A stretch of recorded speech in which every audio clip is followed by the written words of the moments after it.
मैं आज तुम्हारे दरमियान में खड़े होकर कह रहा हूं कि क्या लालू यादव ने आज नहीं कहा कि हमारे दरवाजे नीतीश के लिए खुले हैं?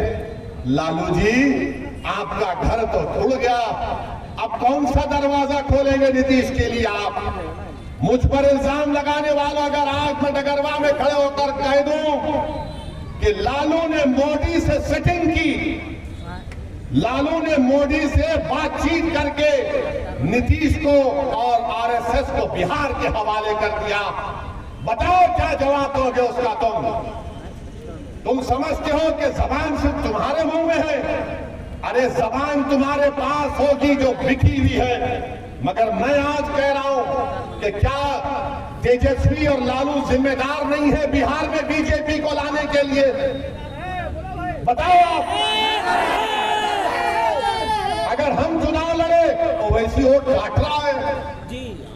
आप नीतीश को, एक बार नीतीश ने आपको धोखा दिया, आएंगे हम अपनी तरफ से पूरी कोशिश कर रहे हैं कि तीसरी मर्तबा हमारे वतन अजीज भारत का वजीर आजम मोदी ना बने, और इंशाअल्लाह ताला हम हर चीज जो मुमकिन है जमहूरी तरीके में दायरे में रहकर, संविधान के दायरे में रहकर हम बीजेपी के बढ़ते हुए कदमों को रोकेंगे। मगर बताओ मेरे भाई, अगर हम 3 सीट लड़ते हैं 2019 में तो मोदी 306 कैसे जीत गया? सोचो आप थोड़ी देर के लिए। 3 सीट मजलिस लड़ती है और पूरे देश में मोदी 306 जीत गया। बिहार के 40 सीट में सिर्फ 1 सीट बचा पाते, बाकी का सब एनडीए जीत जाती है। पूछो आप इन लोगों से, गठबंधन के लोगों से, तो बोलेंगे ओवैसी जिम्मेदार।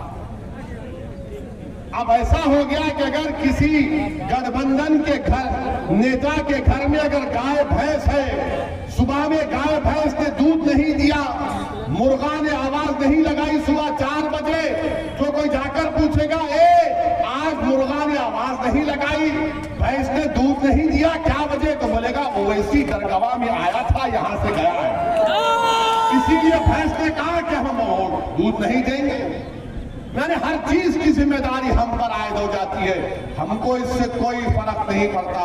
और आपके दरमियान में इसलिए नहीं कह रहा हूं कि मुझे तुम्हारा वोट चाहिए, मैं इसलिए कह रहा हूं कि मैं एक दिन मरूंगा और मुझे कब्र में जाना है और दोबारा मुझे और तुमको उठाया जाएगा, और रब्बे करीम सबसे ज्यादा पूछेगा तो हम लोगों से कि बताओ तुमको हमने मुकाम दिया था तो तुमने क्या किया, क्या कहा?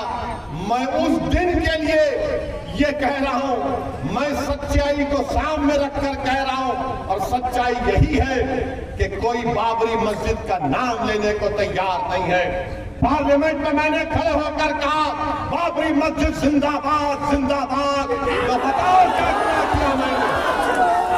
बताओ, यही तो तुम्हारी ताकत है, तुम्हारी दुआएं हैं कि हम बोल सकते हैं पार्लियामेंट में। मगर डॉक्टर साहब किसका इलाज करेंगे जो खुद मरीज बने हुए हैं? वो किसका इलाज करेंगे? तो इलाज आपको करना है।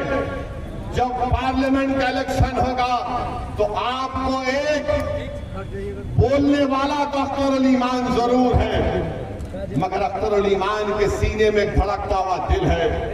अख्तर अली ईमान मर मिटने वाला है आप पर।